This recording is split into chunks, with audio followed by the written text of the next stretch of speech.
Órale. Mis queridos cómplices de la noche, si usted vive en una gran ciudad, aguas, porque esta historia es la pesadilla que camina justo detrás de usted. La neta, creemos que conocemos las leyes de la física, ¿verdad? Creemos que en esta era de cámaras de seguridad y GPS, nadie puede simplemente desaparecer. Pero déjenme decirles algo que va contra todo lo que creen. En el corazón de la Ciudad de México, Sebastián Rangel, el chico más predecible del barrio, rompió la ley de la física.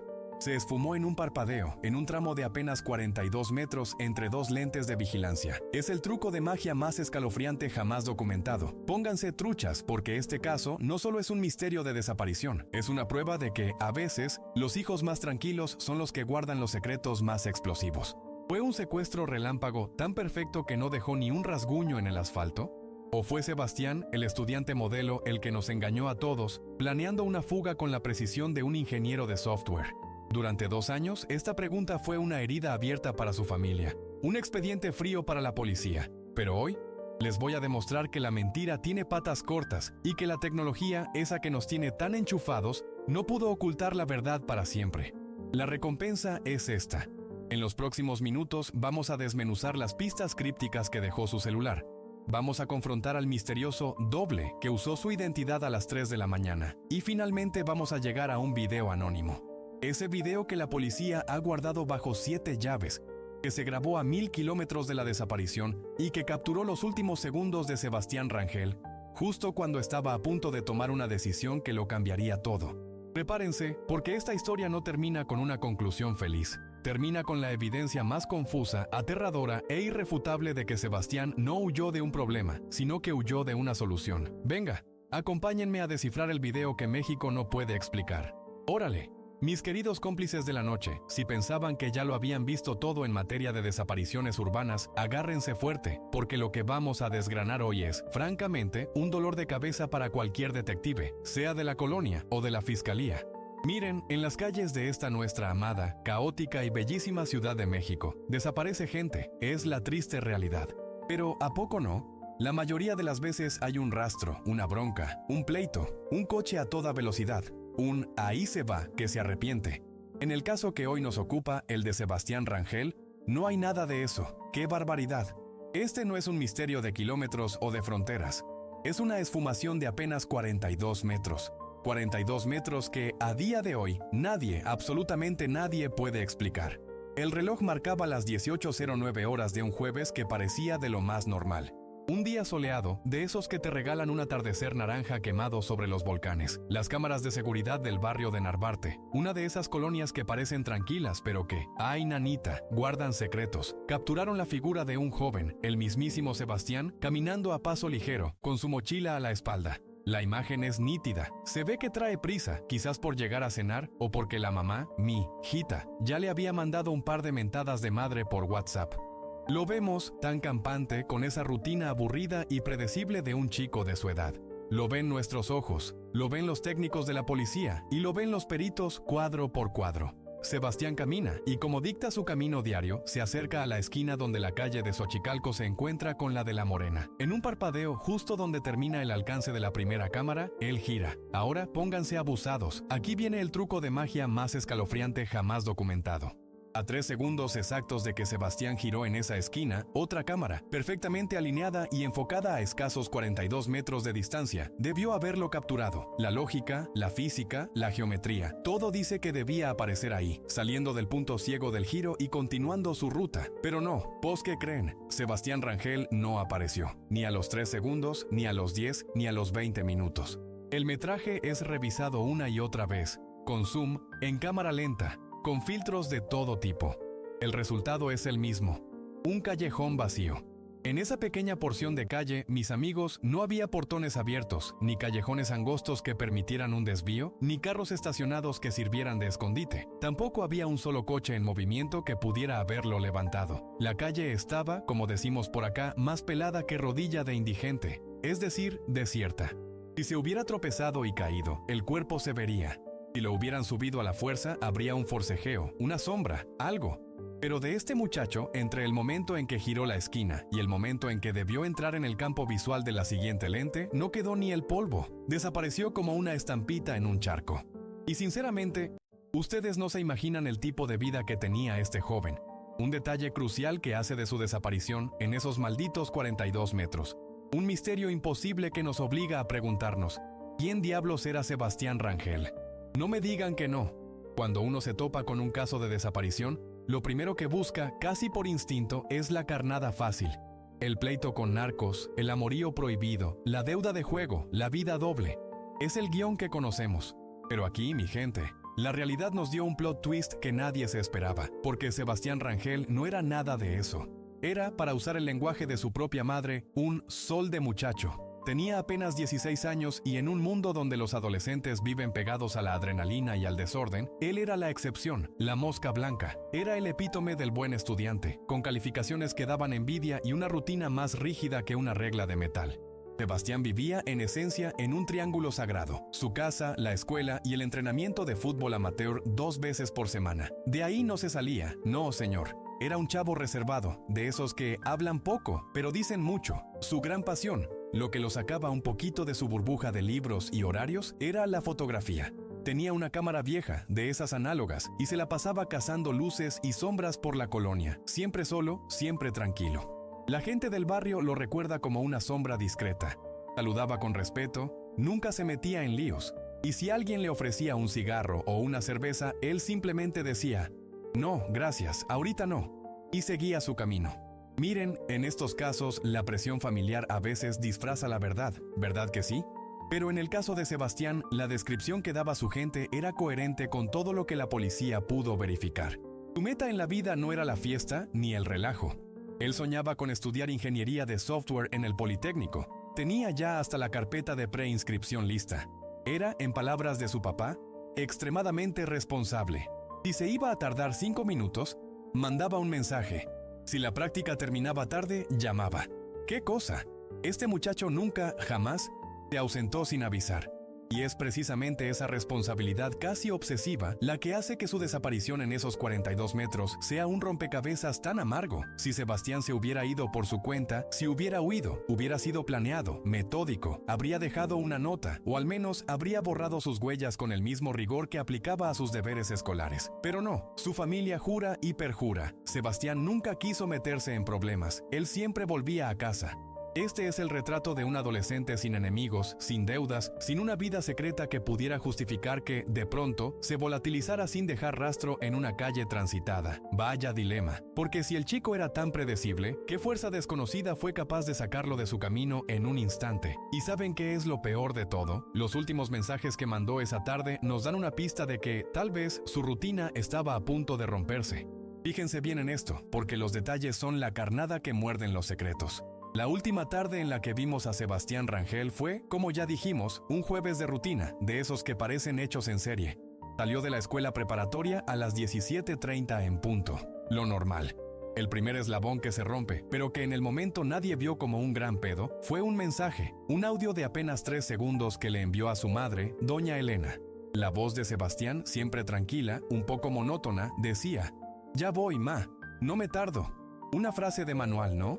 El problema es que, en retrospectiva, la policía y la familia notaron algo. El tono estaba un poquito acelerado, como si estuviera caminando más rápido de lo habitual o estuviera nerviosón. Minutos después, a eso de las 17:50, Sebastián se encuentra brevemente con un compañero de clase, un cuate llamado Luis, cerca de una papelería. Luis contó después que Sebastián parecía distraído, algo raro en él que era más bien de esos clavados en el presente. La conversación fue corta, pero Luis recuerda que Sebastián mencionó estar preocupado por algo del celular. Dijo que el teléfono le había estado marcando una ruta extraña en Google Maps, como si le estuviera sugiriendo desviarse a una zona industrial, cuando su camino a casa era más derecho que la ley. Una simple falla técnica, pensaron. Un bug. Ni modo, nadie le dio importancia en ese instante. Pero aguas, porque aquí es donde la tecnología, esa que nos tiene tan enchufados, se convierte en el peor de los fantasmas. Al revisar la bitácora digital, los peritos descubrieron un patrón de rutas contradictorias en el GPS de Sebastián. El teléfono marcaba idas y venidas, como si el muchacho no estuviera seguro de si ir a la izquierda o a la derecha, o como si alguien, de manera remota, estuviera jugando con la señal. Y luego está la cereza del pastel: una notificación. A las 18:05, 4 minutos antes de que la primera cámara lo capturara y 6 minutos antes de que se esfumara de la segunda, apareció una notificación misteriosa en la pantalla de su teléfono. No era un WhatsApp, ni un email, ni una red social. Era una alerta críptica, de una aplicación desconocida que simplemente decía: estás cerca del punto de contacto. Díganme si esto no les pone la piel chinita. ¿Punto de contacto? ¿Un error de software? ¿O el preludio de un encuentro planeado o forzado?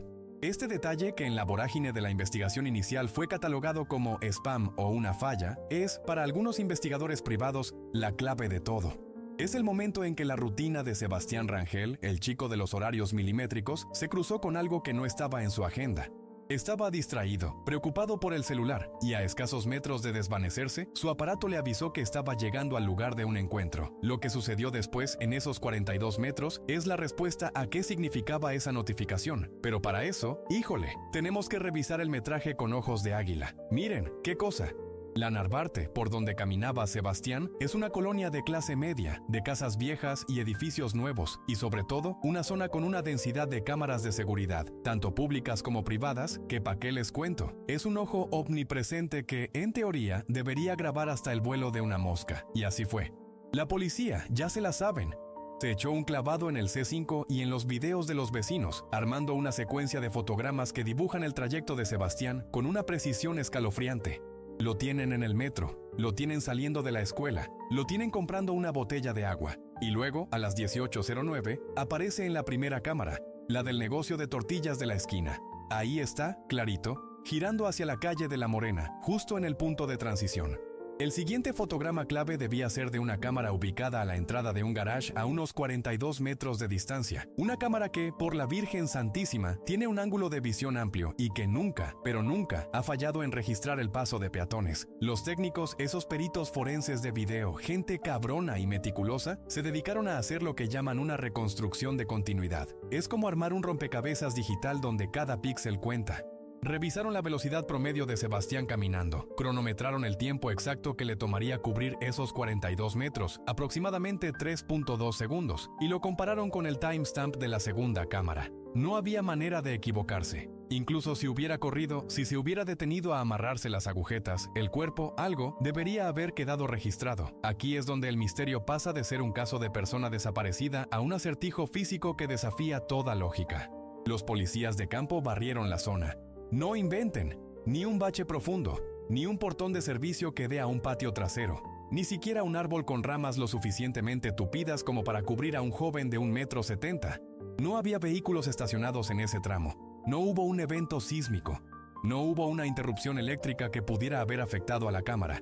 De hecho, los segundos después de la hora prevista de paso de Sebastián, la cámara capturó a un perro callejero cruzando tranquilamente. Vaya ironía. El perro sí, el muchacho no. La conclusión oficial de los técnicos, después de pasar horas bajo la luz fría del laboratorio, fue una de esas frases que a un narrador como yo nos eriza la piel. Sebastián no pudo haber desaparecido ahí, y sin embargo, desapareció.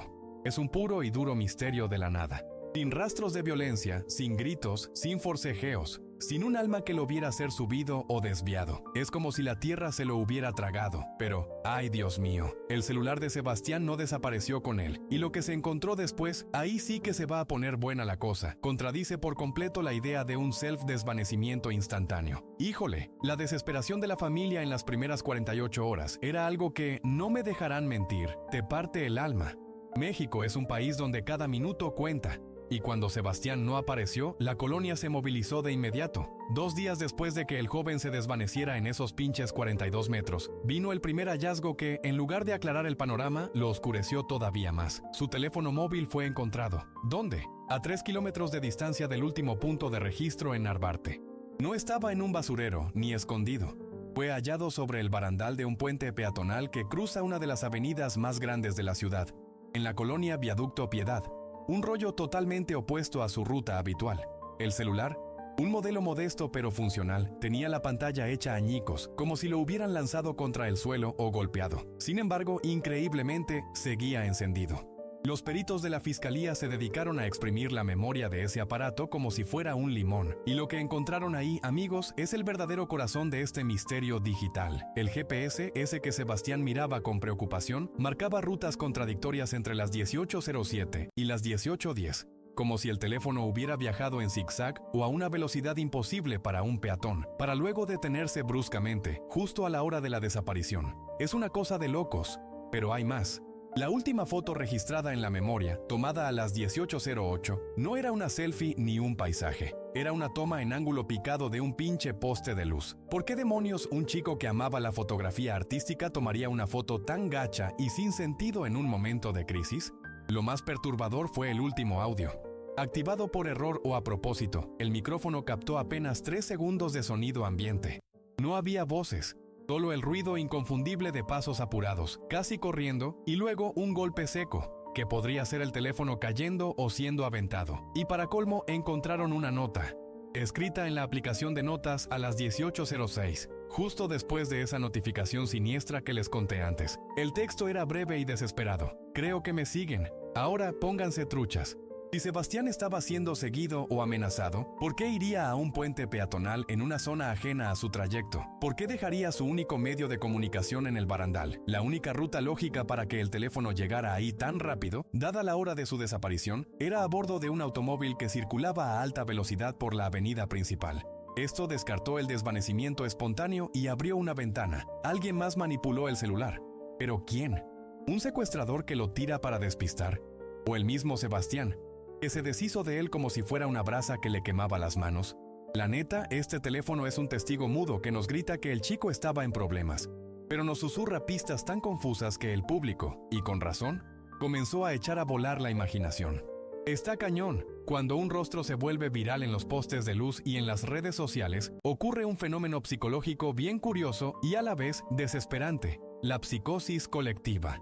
De repente, todo mundo jura haber visto a Sebastián. La línea de denuncia anónima colapsó, y aquí es donde la investigación, en lugar de avanzar, se metió en un laberinto de espejos. Porque, oigan bien, si hacemos caso a todos los testigos, Sebastián Rangel tenía el don de la ubicuidad. Lo vieron en el norte, lo vieron en el sur, y todo a la misma hora. Era humanamente imposible. Un vecino de la colonia, un señor de esos que se pasan la tarde viendo pasar la vida desde su ventana, aseguró con total firmeza haber visto a Sebastián subirse a un microbús de la Ruta 1, rumbo al centro a las 18:15. Iba pálido, como si hubiera visto al diablo, declaró el don. Pero al mismo tiempo, una mesera de una fonda en la colonia del Valle, a kilómetros de ahí, juró por su madre santa que Sebastián entró, pidió un vaso de agua y se fue sin decir nada, ni pies ni cabeza. Los peritos revisaron las cámaras de esos lugares y, ¿qué creen? En el microbús no iba nadie parecido, y en la fonda solo entró un repartidor. La mente humana, mis amigos, a veces nos juega bromas muy pesadas cuando queremos ayudar. Pero hubo una pista que sí puso a sudar frío a los detectives. Una cámara de seguridad de una tienda de conveniencia, ubicada en una calle aledaña que no estaba en el radar inicial, captó a alguien muy parecido a Sebastián. La misma complexión delgada, la misma forma de caminar un poco encorvada, incluso la misma marca de tenis. El problema es el horario. El video marcaba las 18:30. Para llegar ahí desde el punto de la desaparición, Sebastián tendría que haber volado o atravesado paredes. Simplemente no daban los tiempos. Y sin embargo, la madre de Sebastián, al ver el video, dudó. «Se parece, pero no es él. Sebastián no camina así cuando tiene miedo», dijo con ese instinto que solo tienen las mamás. La confusión llegó a tal grado que se armó un despapalle en un centro comercial cercano. Un grupo de personas rodeó a un adolescente que, pobre morro, tenía la mala suerte de parecerse un poco a nuestro desaparecido. Lo retuvieron, llamaron a la policía. Hubo gritos, casi lo linchan pensando que estaba huyendo de algo o que estaba bajo drogas. Resultó ser un chico llamado Luis, que nada tenía que ver y que solo había ido a comprar un helado. Este caos, lejos de ayudar, ensució la investigación. Todas estas pistas falsas, estas apariciones fantasmales, crearon una cortina de humo tan densa que la verdad quedó enterrada. Y mientras la policía perseguía sombras y desmentía locuras, una pista real, fría y digital estaba esperando pacientemente en los servidores del sistema de transporte. Una pista que demostraría que, tal vez, Sebastián no estaba tan lejos como pensaban, o que alguien estaba jugando a ser él. No manchen. De verdad, lo que les voy a contar ahora es lo que hizo que el comandante del caso aventara la gorra contra el escritorio. Mientras la policía perseguía fantasmas por toda la ciudad basándose en chismes, los servidores del sistema de transporte de la Ciudad de México, esa bestia de metal y concreto que mueve a millones, escupieron un dato digital que nadie vio venir. La tarjeta de movilidad integrada de Sebastián, ese pedazo de plástico que todos traemos en la cartera para el metro o el metrobús, registró actividad, pero el dato venía con veneno. La tarjeta fue usada a las 03:14 de la madrugada. A ver, échenle coco. A esa hora, el metro, el gusano naranja, duerme. Las rejas están abajo, pero el registro es frío y exacto. Un torniquete en una estación de transbordo, una de esas entradas que a veces quedan medio vigiladas por seguridad privada o que conectan con servicios nocturnos, leyó el chip. ¡Pum! Acceso concedido. La policía corrió a buscar las grabaciones de seguridad de esa entrada específica, esperando ver a Sebastián, tal vez huyendo, tal vez escondiéndose. Pero lo que vieron en la pantalla granulada, con ese filtro verdoso de visión nocturna, les heló la sangre. No era Sebastián, o al menos, no el Sebastián que conocíamos. La figura que cruzó el torniquete iba enfundada en una sudadera holgada, con la capucha calada hasta las cejas, ocultando el rostro en una sombra impenetrable. Lo más cañón es la discrepancia física. Este sujeto parecía un poco más bajo, tal vez más robusto, pero... Y aquí está el detalle que mata. Tenía el mismo tumbao al caminar. Esa forma peculiar de arrastrar un poco el pie derecho. Algo que Sebastián hacía cuando estaba muy cansado después de entrenar. ¿Era él, lastimado y encorvado? ¿O era alguien imitándolo? La cámara del interior del vagón o de la unidad de transporte nocturno, porque a esa hora operan servicios de apoyo, nos regaló una imagen aún más perturbadora. El encapuchado se sienta en un rincón, solo, en un vagón prácticamente vacío. No mira el celular, no mira a las ventanas, simplemente mira al piso, y ahí, colgando de su hombro, está la clave, la mochila. La misma mochila gris con un parche descosido en la correa, idéntica a la que Sebastián llevaba al salir de la escuela. Es la prueba reina de que, si ese no era Sebastián, esa persona tenía sus cosas, tenía su vida al hombro. El sujeto viajó en silencio, como un espectro, durante 4 estaciones, y justo antes de llegar a la terminal, donde usualmente hay más policías y vigilancia, se levantó de golpe. Las puertas se abrieron y la figura salió disparada hacia la oscuridad de la calle, perdiéndose en una zona de la ciudad conocida por sus bodegas vacías y calles sin luz. El rastro se cortó ahí. La tarjeta no se volvió a usar. Y sinceramente, ver a ese desconocido usando la identidad de Sebastián a las 3 de la mañana nos plantea la pregunta más aterradora de todas. ¿Fue un robo? ¿O Sebastián le entregó su vida a alguien más? Porque lo que la policía empezó a sospechar, la teoría del doble, es algo que nadie quería admitir en voz alta. Aquí es donde la puerca tuerce el rabo, mis amigos. Con las imágenes del metro en mano, la investigación se partió en 2 bandos, como si fuera un clásico América contra Chivas. Por un lado, estaban los que creían firmemente que Sebastián había sido víctima de un crimen perfecto. Por otro, los que empezaban a murmurar algo mucho más oscuro. ¿Y si todo esto fue un montaje? La teoría del doble cobró fuerza. Piénsenle tantito. Un sujeto encapuchado usando la tarjeta de Sebastián, cargando su mochila, pero ocultando su cara y bajándose en una zona industrial desolada. ¿Era un ladrón cualquiera? No cuadraba. Un ratero vende el celular, tira la mochila y se gasta el saldo de la tarjeta en cigarros. No se pone a dar vueltas en el metro a las 3 de la mañana como alma en pena. La policía cibernética, rascándole más al fondo del barril digital, descubrió que 2 horas antes de desaparecer, Sebastián había borrado conversaciones enteras de WhatsApp. Ojo ahí, no archivadas, borradas. Sin embargo, lograron recuperar fragmentos de la nube. Y lo que leyeron está en chino.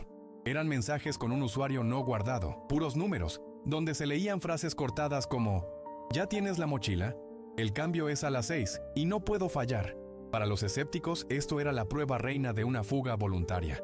Sebastián, el chico modelo, planeando su propio escape, consiguiendo un doble para despistar a las cámaras y ganar tiempo mientras él huía por otro lado. Pero no se me adelanten, porque hay otra cara de la moneda que da miedo. Otros análisis forenses del teléfono indicaban que Sebastián había buscado en Google Maps rutas hacia estaciones de autobuses, pero también había buscado cosas como cómo saber si me rastrean y tipos de secuestro express. Esto sugiere que no quería huir de su familia, sino que estaba huyendo de alguien más. ¿Y si el doble no era un cómplice, sino el cazador? ¿Y si el intercambio de mochilas fue forzado bajo amenaza? La teoría del robo de identidad tomó un matiz siniestro. Tal vez el sujeto del metro estaba usando la vida digital de Sebastián para mantener la ilusión de movimiento, para hacer creer a la policía que seguía vivo y activo, ganando horas preciosas para sacarlo de la ciudad. El cuarto de Sebastián estaba intacto. Su dinero ahorrado seguía en el cajón. Su pasaporte estaba en el buró. ¡Qué barbaridad! Si te vas a fugar, te llevas la lana y los papeles, ¿no? A menos que la fuga fuera tan precipitada que no hubo tiempo, o que nunca fue una fuga. La familia se aferraba a la idea de que lo estaban amenazando, que esos mensajes borrados eran de extorsión, pero la duda quedó sembrada en la opinión pública. ¿Era Sebastián un genio que nos engañó a todos con un truco de magia? ¿O una víctima atrapada en un juego perverso donde alguien más estaba usando su piel? La verdad, nadie sabía qué pensar, hasta que el tiempo pasó, el polvo se asentó, y 2 años después, el teléfono volvió a sonar, pero no en la Ciudad de México. Era la noche del 2 de marzo, 2 años y 4 meses después de que Sebastián desapareciera entre las 2 cámaras. El teléfono fijo de la casa de los Rangel, ese aparato que en 2 años solo había recibido llamadas de cobradores y de periodistas, sonó. Un número desconocido en la pantalla. Doña Elena dudó, con el corazón hecho trizas por la expectativa, pero contestó.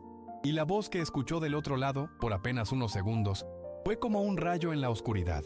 Una voz que había cambiado, que sonaba más grave, pero que ella reconoció de inmediato con el instinto innegable de una madre. Ma, soy yo. Estoy bien. Y luego un silencio total. El sonido de la línea cortándose.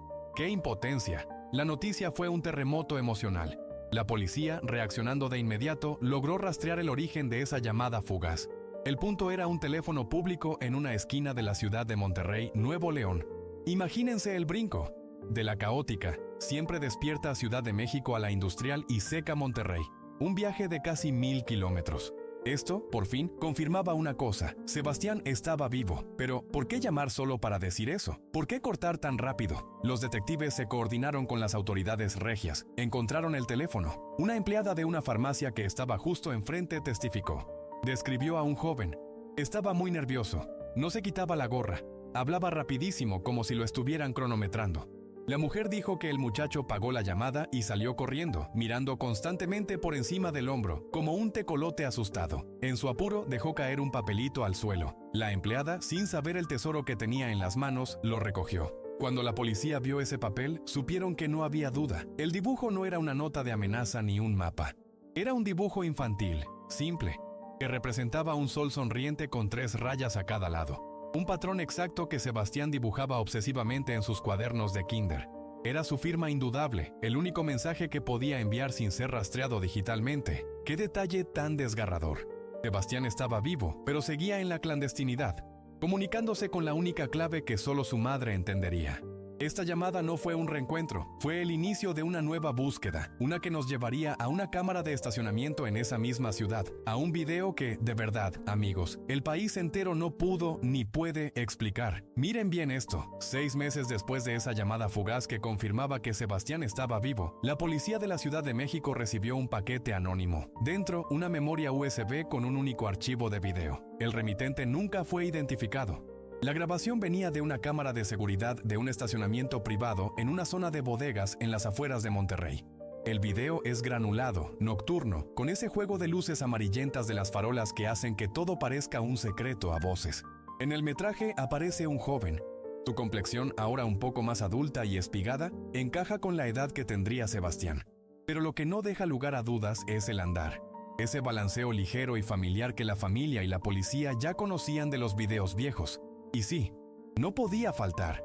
Lleva colgada al hombro una mochila idéntica a la que se esfumó con él 2 años y medio atrás. El joven camina rápido, con el Jesús en la boca, volteando constantemente hacia atrás. Claramente está siendo perseguido, o al menos se siente acorralado. Miren bien este momento, porque es el clímax de toda esta pesadilla. El joven se acerca a un auto sedán negro, viejo, de esos que no tienen nombre, que están estacionados al final de la fila. El auto estaba apagado, con las luces muertas. De pronto, el joven toca el vidrio de la puerta del conductor. Parece decir algo, quizás una pregunta, quizás una contraseña. El auto no arranca, pero la reversa se enciende y el vehículo comienza a moverse lentamente hacia atrás, como si estuviera esperando un pasajero en específico. Aquí se decide todo. ¡Aguas! El joven, que podría ser Sebastián, se detiene. Duda. Está con un pie adentro y otro afuera de la solución, sea esta un rescate o una trampa. En lugar de subirse, de abrir la puerta que se le ofrece con esa lentitud siniestra, de repente se da la media vuelta y corre. Corre con todas sus fuerzas, no hacia la avenida, no hacia las luces, sino hacia la oscuridad más profunda, hacia el espacio angosto que queda entre 2 edificios altos. En un parpadeo se lo traga la noche. El auto negro, sin esperar un segundo más, acelera a fondo y se pierde en la dirección opuesta, sin que la placa sea visible en la grabación. ¡Qué barbaridad! Esta es la última vez que alguien tuvo un registro de alguien que se parecía o que era Sebastián Rangel. La última pista, una decisión de vida o muerte capturada en un video anónimo.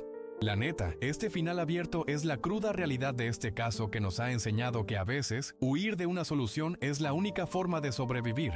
Y así, mis amigos, llegamos al final de este laberinto que es el caso de Sebastián Rangel. La última imagen que tenemos de él es la de una silueta corriendo hacia la oscuridad, eligiendo lo desconocido en lugar de la promesa o la amenaza que representaba ese coche negro. Piensen en el peso de esa decisión.